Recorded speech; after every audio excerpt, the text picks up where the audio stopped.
anu ngembok nyen konten terus sana konten politik lah anjir power sieun ah politik mah aya naon salah ngomong da aya undang-undang pencemaran nama baik, undang-undang ITE power bisi aya salah ngomong kana konten politik mah mending keneh kieu we tiis paling nu araramak meureunana urang pasar duli teh teuing aramak orang pasar malah dianggap teuing paling masalah nota atuh jeung urang pasar mah coba politik anjir jeung hukum kalau ream teuing aing dihukum si keneh betah hirup bebas jeung kudu dihukum mending kieu we atuh aya meureunnan milikna tina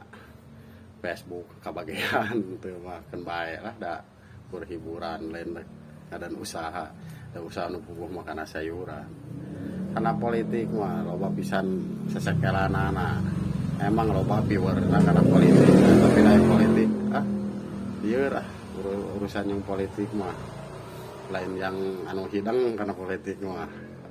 pola pikir anu pintar teuing kana politik mah urang mah da ukur sakikieuna meureunnan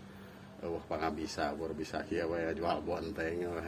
bae nota hararese oge da pagawean sapopo we